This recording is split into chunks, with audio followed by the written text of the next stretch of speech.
దేవుని బిడ్డలారా, మానవుని జీవితాన్ని 2 మాటల్లో చెప్పాలంటే పేతురు ఇక్కడ 2 మాటల్లో చెప్పాడు. ఒకసారి అందరం కలిసి 24వ వచనానికి వద్దాం. మానవుని జీవితాన్ని 2 మాటల్లో చెప్పాలంటే పేతురు ఒక పద్యంలో చెప్పాడు. ఇది మనకి కీర్తనలో ఒక కీర్తన, కానీ ఆయన ఇక్కడ తీసుకొచ్చి ఇక్కడ పెట్టాడు. ఏమని అంటున్నాడండి? అందరం చదువుతామా? సర్వ శరీరులు గడ్డిని పోలిన వారు, వారి అందమంతయు గడ్డి పువ్వు వలె ఉన్నది.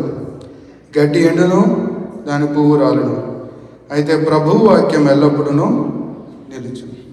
అయితే ప్రభువు వాక్యం ఎల్లప్పుడూ నిలిచిన అనే మాటను కానీ పక్కన పెడితే ఆ మిగిలిన 2 లైన్లు మానవుని జీవితం ఏంటో చెప్పేసింది. మానవుడు ఎంత బాగా చదువుకున్నా, ఎంత మంచి ఉద్యోగం చేసినా, ఎంత సంపాదించినా, మా పేతురు ఏమంటున్నాడు? సర్వ శరీరులు అంటే ఆల్ హ్యూమన్ బీయింగ్స్ ఏమని అంటున్నాడండి? గడ్డిని పోలిన వారు. సర్వ మానవులు దేంతో పోల్చాడు? గడ్డితో పోల్చాడు. అసలు ఎవరైనా గడ్డితో పోల్చుకుంటారో? మీరు ఎలా ఉన్నారు? మొన్న ఒక పెద్ద ఆయన కలిశాడు. ఆయన ఇండియా నుంచి వాళ్ళ కొడుకుని చూడడానికి వచ్చాడు. మాటల్లో మాట్లాడుతుంటే, బాబు ఇప్పుడంటే వయసు అయిపోయింది కానమ్మా, ఆ రోజుల్లో నన్ను శోభన్ బాబు అనేవారు బాబు అన్నాడు. అంటే ఆ రోజుల్లో శోభన్ బాబు అంటే అంత అందగాండి, నేను అంత అందం ఉంది నా దగ్గర అని ఆయన దాంతో ఒక మానవుడితో పోల్చుకుంటున్నాడు. పోనీ ఆ మానవుడు బతికున్నాడా అంటే ఆయన లేడు. సో మానవులు ఎప్పుడు కూడా మంచివాడితో పోలిస్తారు, కానీ పేతురు మానవుని దేంతో పోల్చాడు? గడ్డితో పోల్చి, గడ్డి ఎలా ఉంటుందో మానవుడు కూడా అంతే అంటున్నాడు. ఏమన్నాడు? వారి అందమంతయు గడ్డి పువ్వు వలె ఉన్నది. మానవుని అందము ఎలా దేంతో పోల్చాడండి?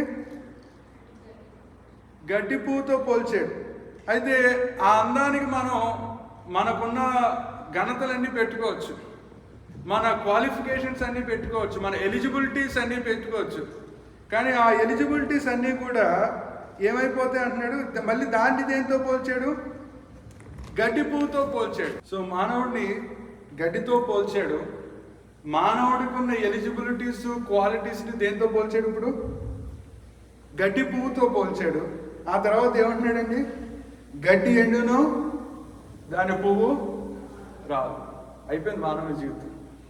2 మాటలు. మానవుడు గడ్డి, మానవుడికున్న అందము, ఆ ఆస్తులు, ఎడ్యుకేషను, జాబు, అదంతా దేంతో పోల్చాడు? గడ్డి పువ్వుతో పోల్చి ఆ తర్వాత అన్నాడు గడ్డి ఎండును. అంటే మానవుడు ఒకరోజు ఎండిపోతాడు, పువ్వు ఏమైపోద్ది? రాలిపోద్ది. చనిపోయేటప్పుడు సర్టిఫికేట్లు మనతో తీసుకెళ్ళాం, అన్నీ రాలిపోతాయి. ఎప్పుడు చనిపోతాం తెలియదు. ఉద్యోగం, ప్రయాణంలో ఎంతోమంది మనకు తెలిసిన వాళ్ళు ఉంటారు. ఉద్యోగం ఇంకా సర్వీస్ ఉండగానే చనిపోయిన వాళ్ళు ఎంతోమంది మనకు తెలుసు. కాలేజీల్లో ఉన్నప్పుడు చనిపోయిన వాళ్ళు మనకు తెలుసు. గొప్ప ఆస్తిని సంపాదించి అనుభవించడానికి లేదండి పాస్టర్ గారు, అనుభవించాల్సిన సమయంలో పోయాడంటే అయ్యో అని అంటారు. మానవుని జీవితం గడ్డి లాంటిది. దానికి ఉన్న అందం అంటే నువ్వు దానికి ఏమేమి యాడ్ చేస్తావో అదంతా గడ్డి పువ్వుతో సమానం. గడ్డి ఎండిపోద్ది, పువ్వు రాలిపోద్ది. కాబట్టి ఏం కావాలి మానవుడికి?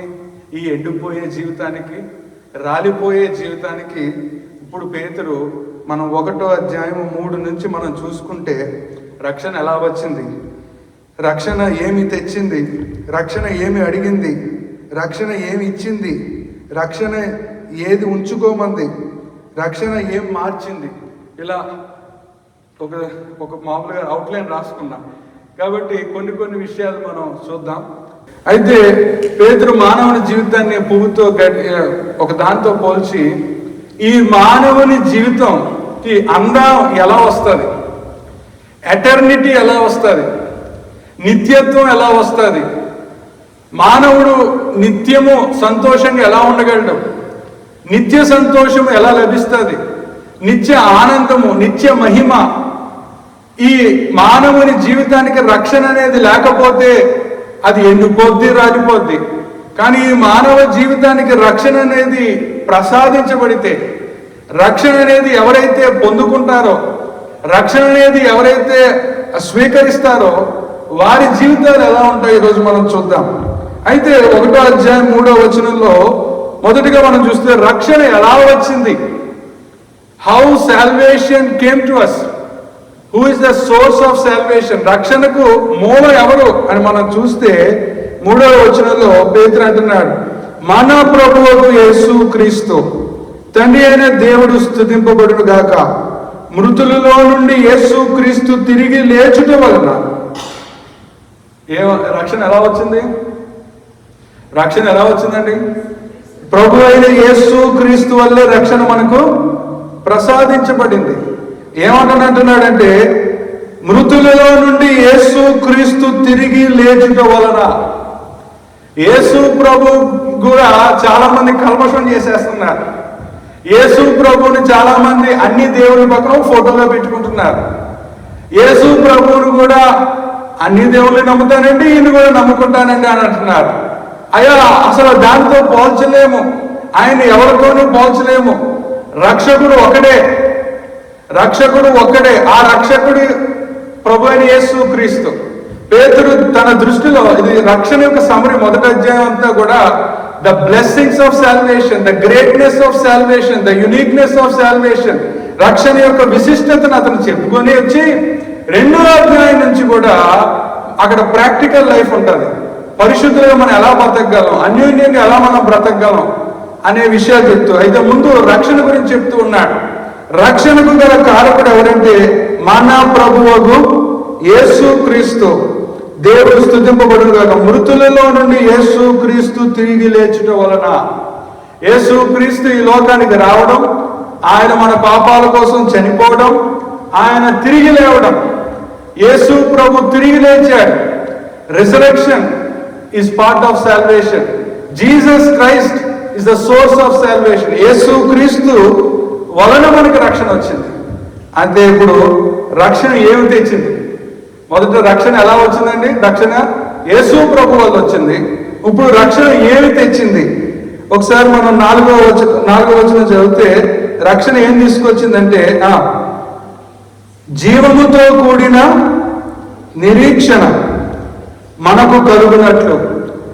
రక్షణ యేసు ప్రభు వల్ల వచ్చింది. ఇప్పుడు రక్షణలో మనకు వచ్చింది ఏమిటి? ఏం తెచ్చిందంటే రక్షణ ఏం తెచ్చింది? జీవముతో కూడిన నిరీక్షణ. మీరు ఇది చదువుతున్నప్పుడల్లా ఒకసారి గడ్డి పువ్వును కూడా ఒక పక్కన మైండ్లో పెట్టుకోండి. అలాంటి బతుక్కి దేవుడు ఏం తీసుకొచ్చాడు రక్షణ ద్వారా? మొదటిది ఏమిటి? జీవముతో కూడిన నిరీక్షణ. రెండవది మనం చూద్దాం, రక్షణ ఇంకేం తీసుకొచ్చింది? ఆయన తన నిర్మలమైనదియు అనగా అక్షయమైనదియు నిర్మలమైనదియు వాడబారినదియునైన స్వాస్యము మనకు కలుగునట్లు. రక్షణ మనకు నిరీక్షణ తీసుకొచ్చింది. రక్షణ ఇప్పుడు స్వాస్యం తీసుకొచ్చింది. మళ్ళీ గుర్తుపెట్టుకోండి, గడ్డి పువ్వుకి గడ్డికి దేవుడు ఏమిస్తున్నాడు? స్వాస్యం ఇస్తున్నాడు. ఎలాంటి స్వాస్యము? ఎలాంటి స్వాస్యం అన్నాడు? అక్షయమైనదియు నిర్మలమైనదియు వాడబారనిదియునైన స్వాస్యము మనకు కలుగుచున్నది.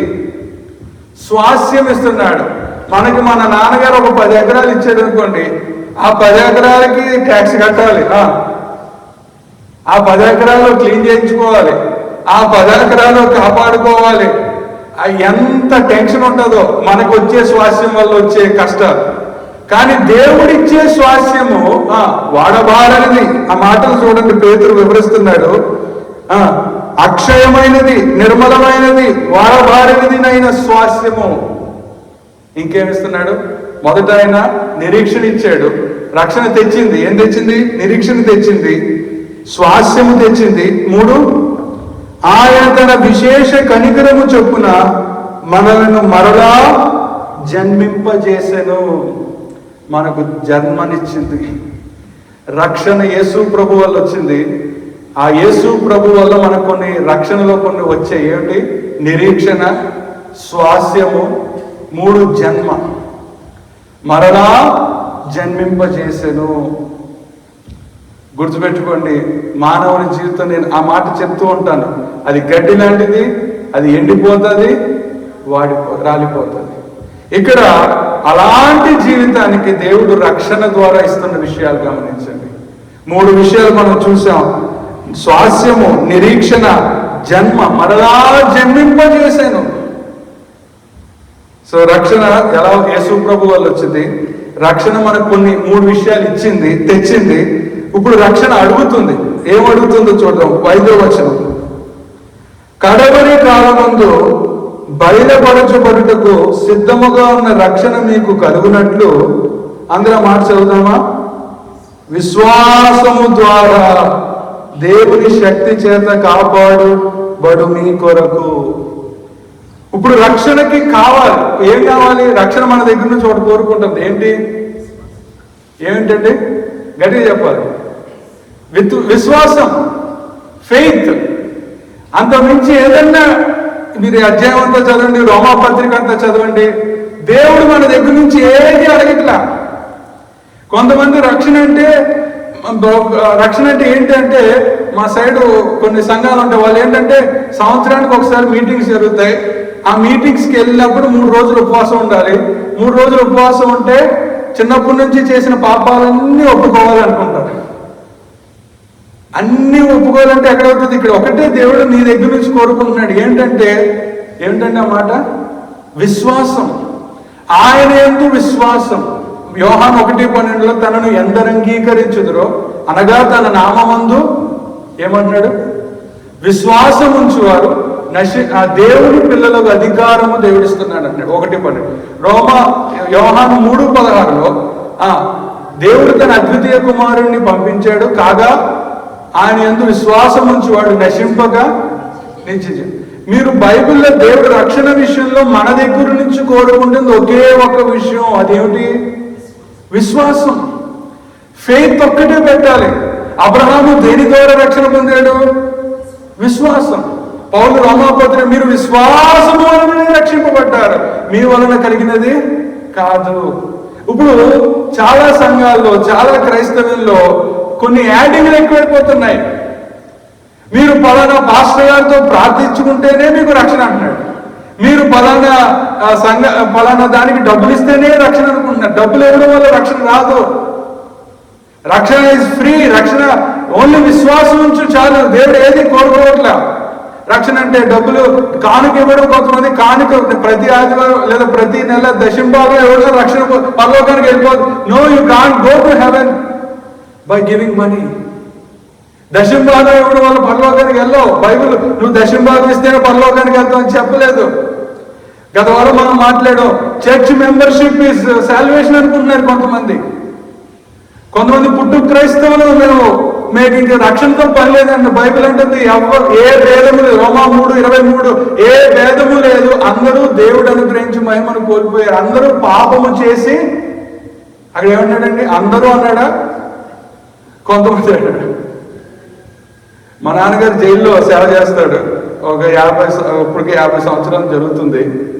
అక్కడ మా నాన్నగారికి పెద్ద యుద్ధం ఏంటంటే, అక్కడ కొంతమంది పుట్టు క్రైస్తవులు ఉంటారు. వాళ్ళు ఏమనుకుంటున్నారు? చేసింది జైలుకి వచ్చింది, మర్డర్ చేసి జైలుకి వచ్చాడు. మళ్ళీ అంటాడు, నేను లోదరన్ అండి, నేను సిఎస్ఐ చేసి నేను నరకానికి ఎందుకు పోతే నాకు అవసరం లేదు, చర్చికి వెళ్ళి కూర్చుంటే చాలు. అది కాదురా బాబు, నువ్వు చేసిందే పాపం.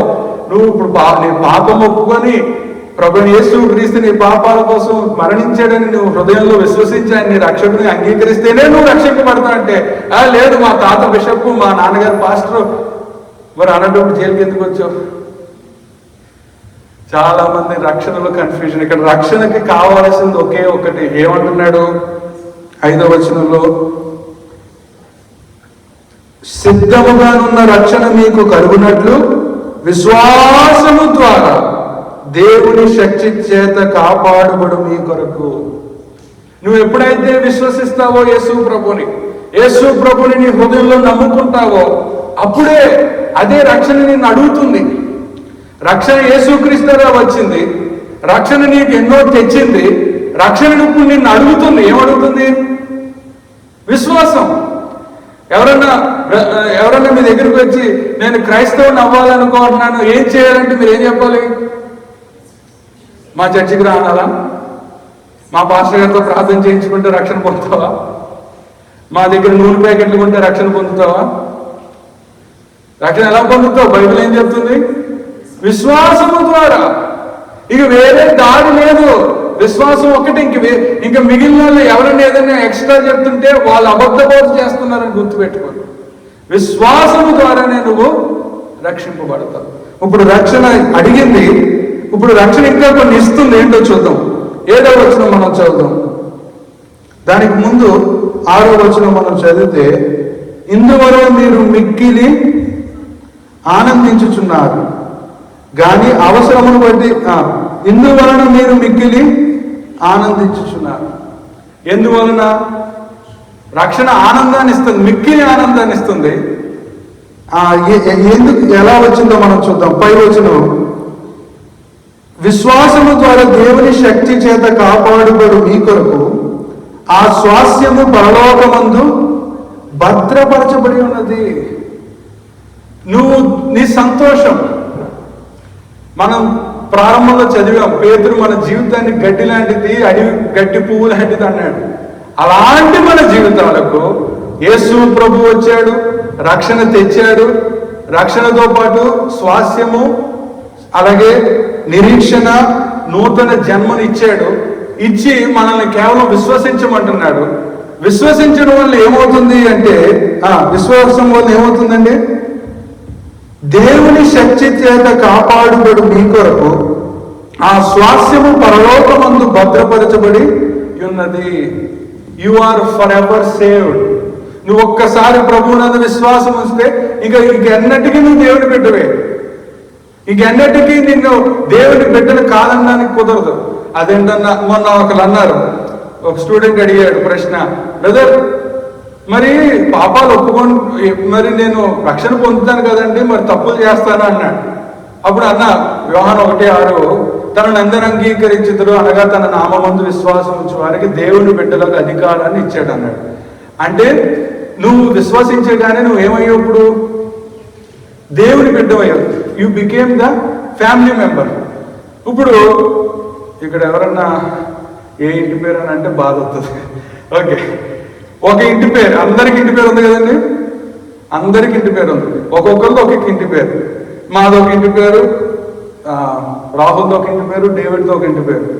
నువ్వు జన్మించినప్పుడు అదే ఇంటి పేరు, మరణించా కూడా అదే ఇంటి పేరు. ఆ ఇంటి పేరులో నుంచి నువ్వు, ఎందుకంటే ఆ ఇంట్లో పుట్టావు. ఎలా పుట్టావు? రక్తం ద్వారా పుట్టావు కాబట్టి, తల్లి రక్తమును పంచుకొని పుట్టావు కాబట్టి నువ్వు ఇంకేమయ్యావు? ఆ ఇంటి మెంబర్. నువ్వు ఉన్నా, పడుకున్నా, ఏం చేసినా ఎప్పటికైనా ఆ ఇంటి వారివే. అదే విధంగా మనము మారు మనసు పొందడం వల్ల, విశ్వాసం ఉంచడం వల్ల ఇప్పుడు ఏ ఇంటి వారమయ్యాం? యేసుక్రీస్తు ఇంటి వారమయ్యాం.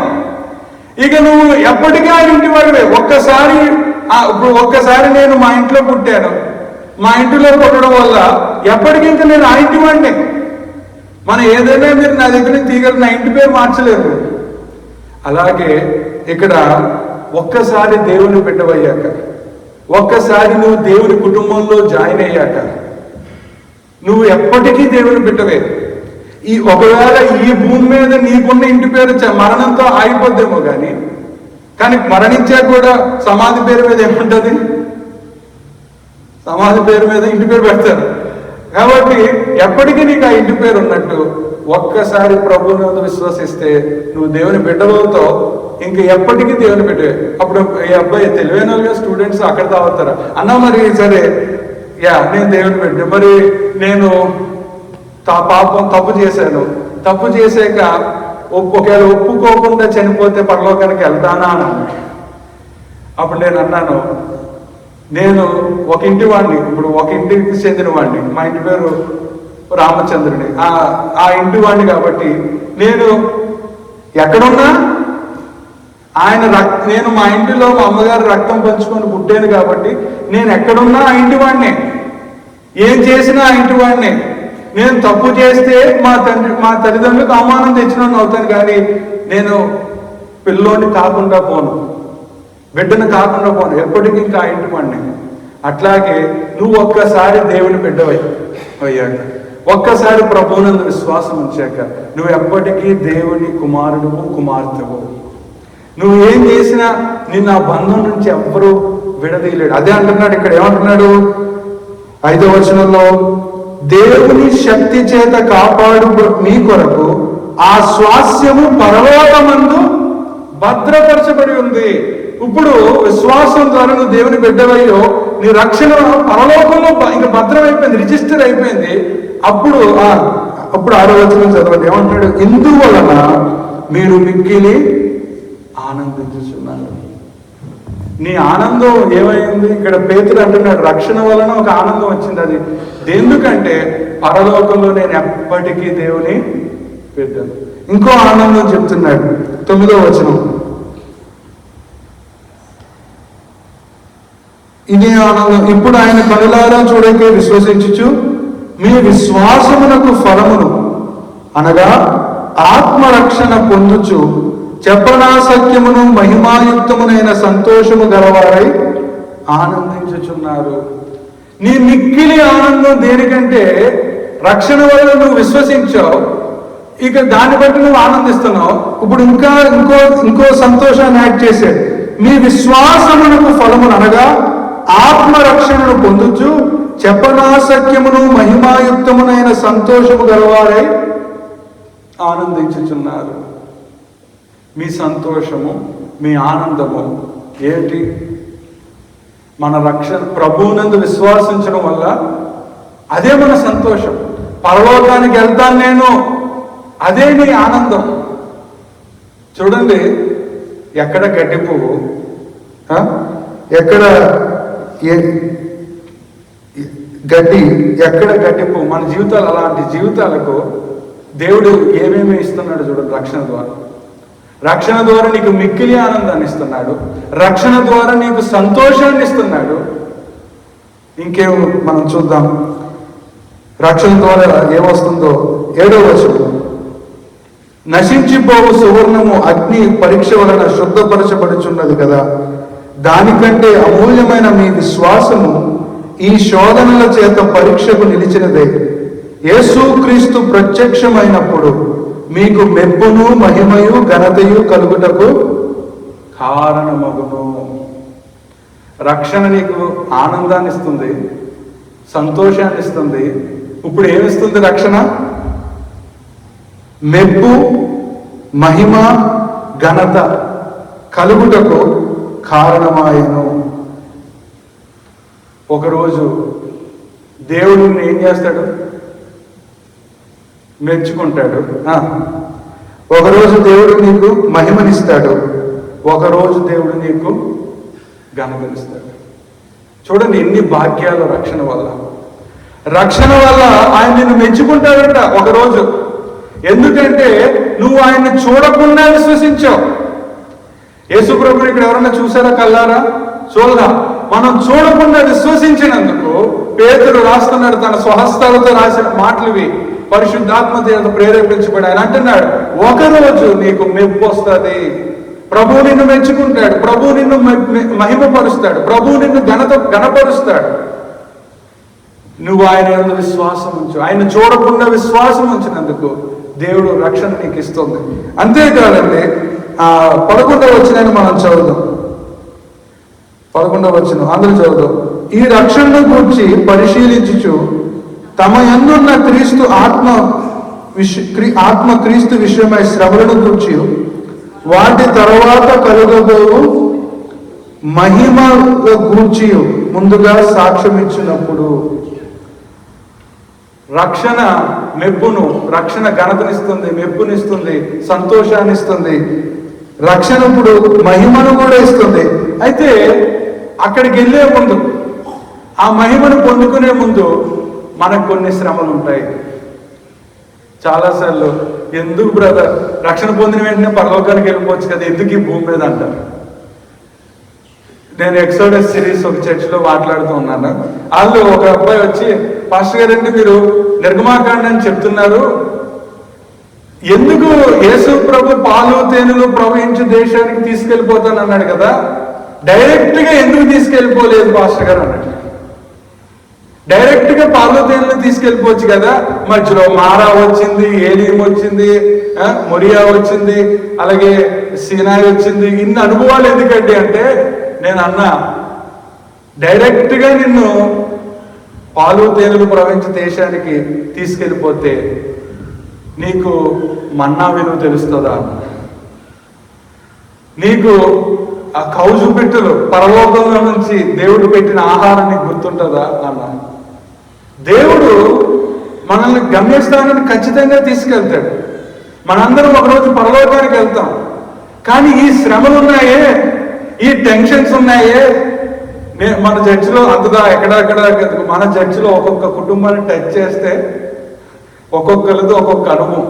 కొంతమంది మారా దగ్గర ఉండొచ్చు, కొంతమంది ఏలీము దగ్గర ఉండొచ్చు, కొంతమందికి సేనాయి దగ్గర ఉండొచ్చు.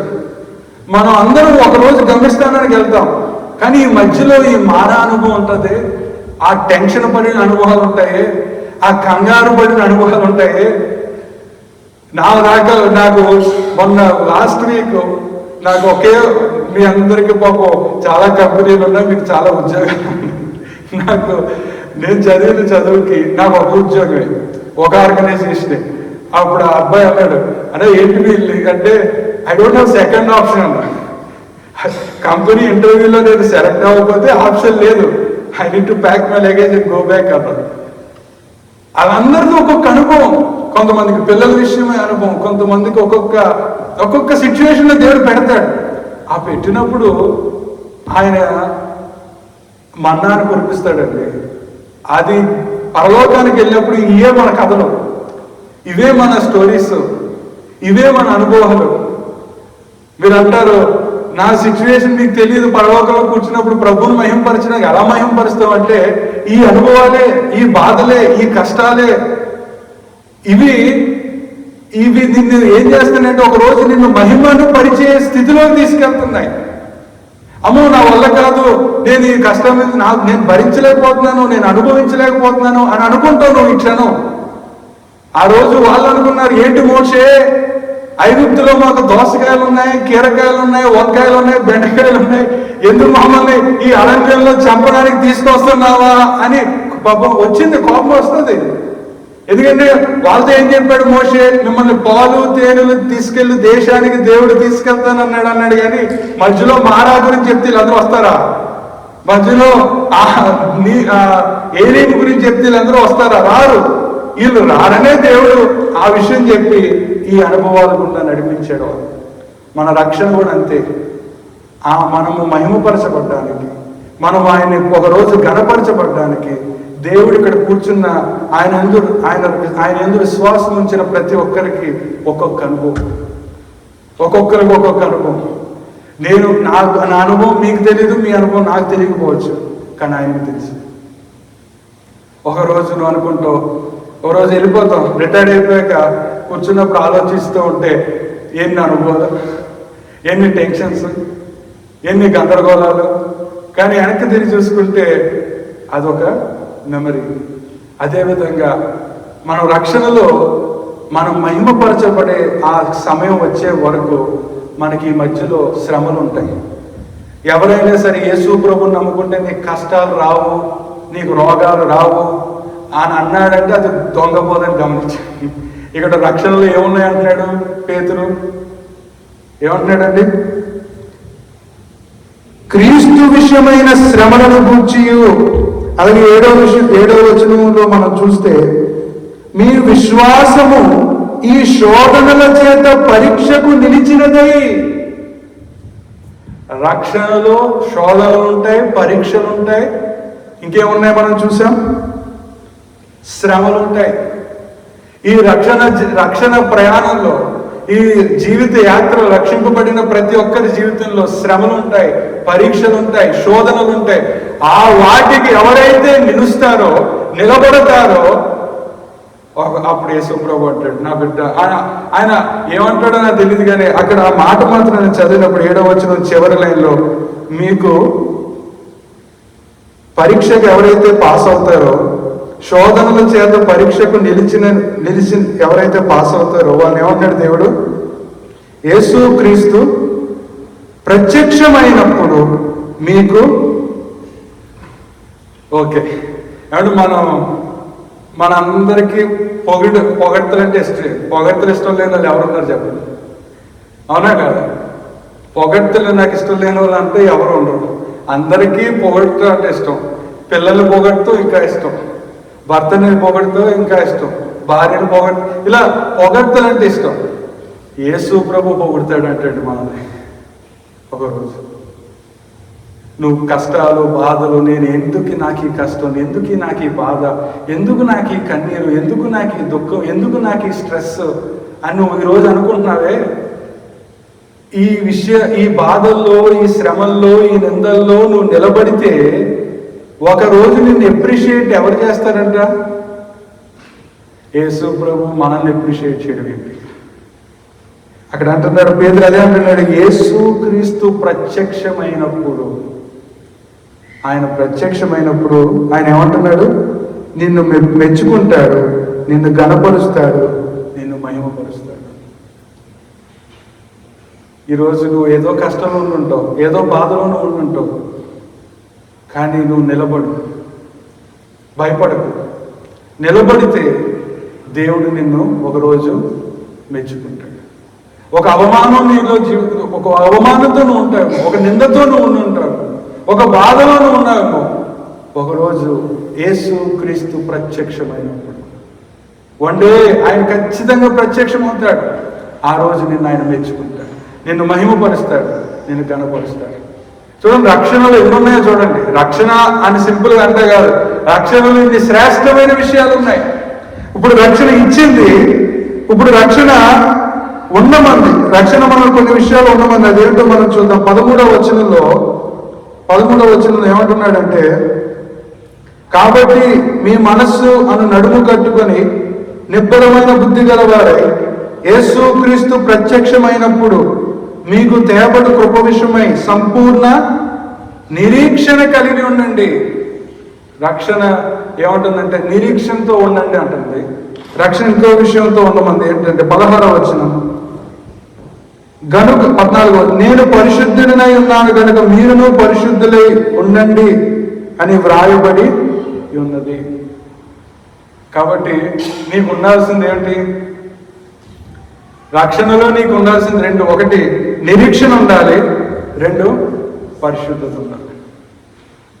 రక్షణలో నిరీక్షణ, రక్షణ జీవితంలో రక్షణను పొందుకున్నాక నీకు ఉండాల్సింది పరిశుద్ధత. కానీ మనం ఆ రెండు విడిచిపెట్టి మిగిలిన అన్నీ కావాలనుకుంటాం. నీకు కావాల్సింది రెండు, నిరీక్షణ, పరిశుద్ధత.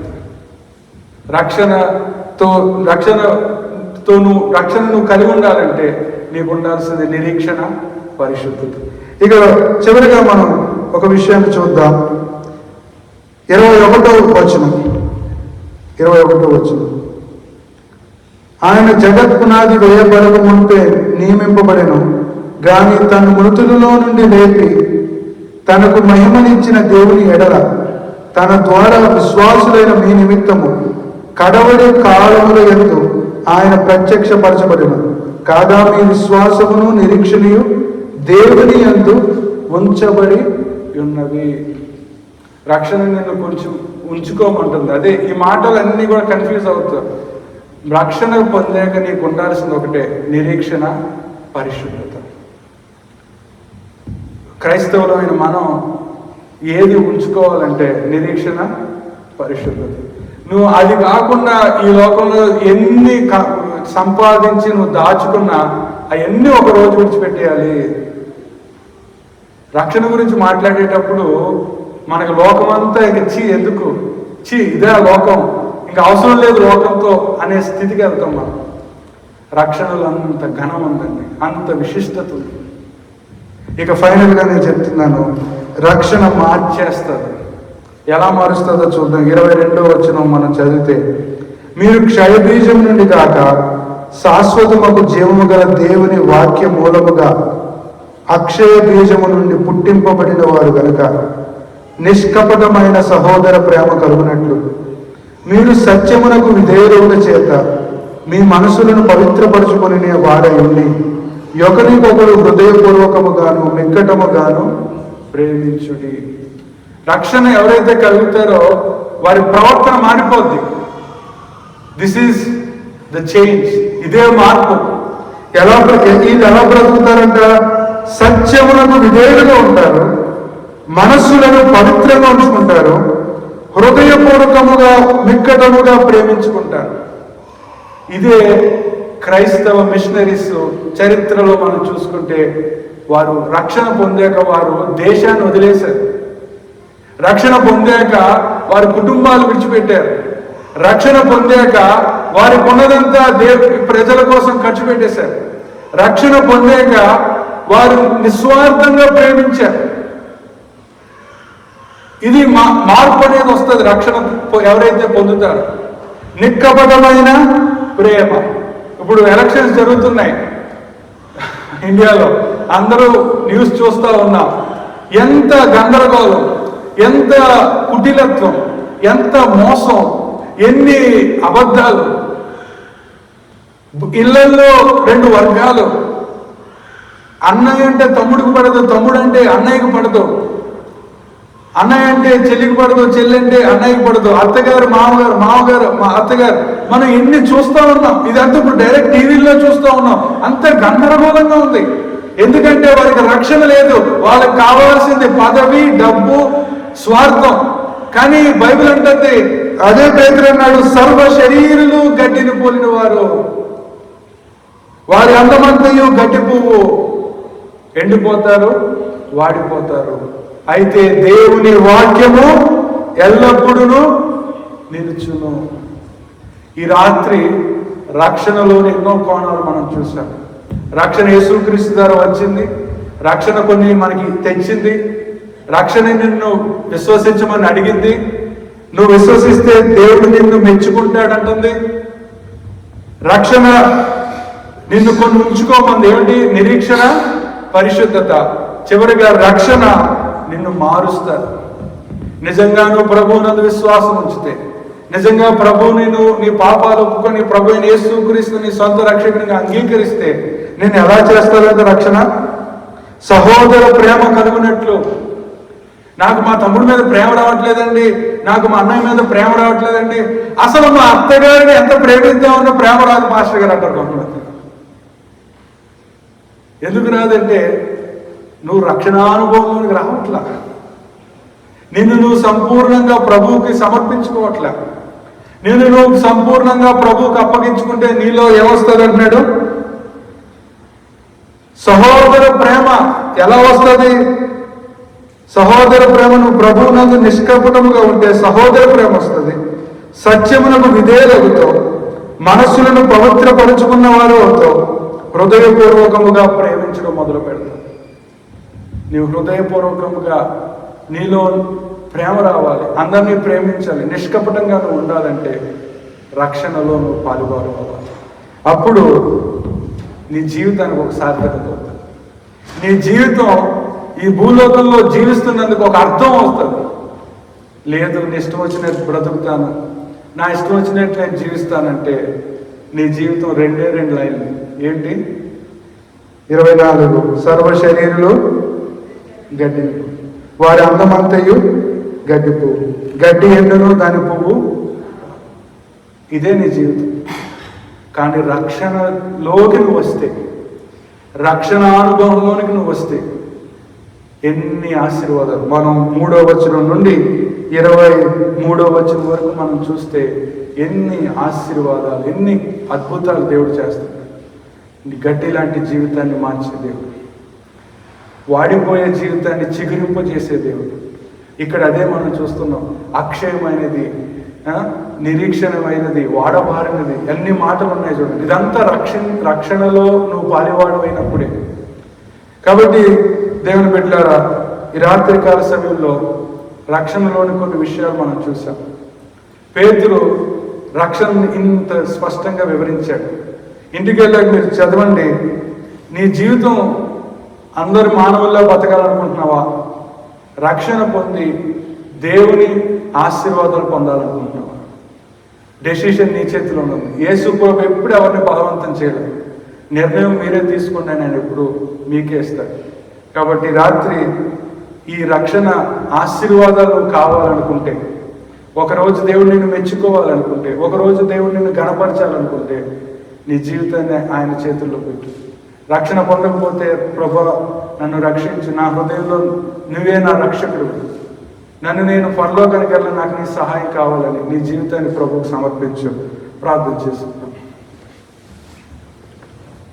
మహోన్నతుడా, మహాగణుడా, మా గొప్ప తండ్రి మీకు స్తోత్రాలు. నాయన, మానవుడి జీవితం రెండే రెండు, ఒకటి గడ్డి. ఒకవేళ మాకు అందము, మాకు డబ్బు ఏమైనా ఉంటే అది గడ్డి పువ్వు, గడ్డి ఎండును, పువ్వు రాదు. కానీ ప్రభా, అలాంటి మా జీవితాలు, వాడిపోయే జీవితాలు, ఎండిపోయే జీవితాలు, మీ కుమారుడైన యేసు క్రీస్తుని లోకానికి పంపించి, యేసు క్రీస్తు మా మృతులలో నుండి లేచిన తరువాత మాకు మీరు ఇచ్చిన ఈ గొప్ప ఆశీర్వాదాలు బట్టి వందనాలు, ఈ గొప్ప భాగ్యాలు బట్టి వందనాలు. మమ్మల్ని వాడబారినది నాయన నశించి అక్షయమైనవి మా జీవితాలకు ప్రసాదించారు. నాయన, జీవము గల నిరీక్షణ అంటున్నాడు. అయ్యో, ఎన్ని ఆశీర్వాదాలు నీ రక్షణలో ఉన్నాయి. అవన్నీ మాకు ప్రసాదించినందుకు మీకు స్తోత్రాలు చెల్లించుకుంటాం. ఈ రాత్రి ఇంకా ఎవరైతే రక్షణానుభవంలోనికి రాలేదు, ఇంకా ఎవరైతే ప్రభువుని అంగీకరించలేదు, ఇంకా ఎవరైతే విశ్వసించలేదు, అయ్యా వారిని యందు విశ్వసించడానికి సహాయం చేయండి. విశ్వసించిన వారు నాయన మరి నిరీక్షణ పరిశుద్ధతను పొందుకొని ఏ కష్టంలో ఉన్నా, ఏ బాధలో ఉన్నా నిలబడితే, యేసు క్రీస్తు ప్రత్యక్షమైనప్పుడు అయ్యా మీరు మమ్మల్ని మెచ్చుకుంటారు, మీరు మమ్మల్ని మహిమపరుస్తారు, మీరు మమ్మల్ని నాయన అభినందిస్తారని నీ వాక్యం సెలవిస్తుంది. నాయన, రక్షణ పొందిన మేము ఆ విధంగా ప్రయాసపడి మాకెందుకు ఈ కష్టం, మాకే ఎందుకు ఈ బాధ, నాకే ఎందుకు ఈ రోగం అని బాధపడకుండా అయ్యా ఈ శ్రమల్లో మేము నిలబడితే ఒకరోజు మేము మమ్మల్ని ప్రత్యక్షమై అయ్యా మీరు మమ్మల్ని పొగడ్డం ఏంటి నాయన, మీరు మమ్మల్ని మెచ్చుకోవడం ఏంటి, మేము ఎవరము, గడ్డి లాంటి మా జీవితాలను నీవే మళ్ళీ మాకు జీవితాన్ని ప్రసాదించి, నీవే మాకు ఒక ఆయుష్నిచ్చి మళ్ళీ నువ్వే మమ్మల్ని పొగుడుతున్నావంటే ఎంతైనా మీరు ఆశ్చర్యకరుడు ప్రభు. అందును బట్టి మీకు స్తోత్రాలు చెల్లించుకుంటూ యేసు క్రీస్తు నామములో ప్రార్థిస్తున్నాం తండ్రి.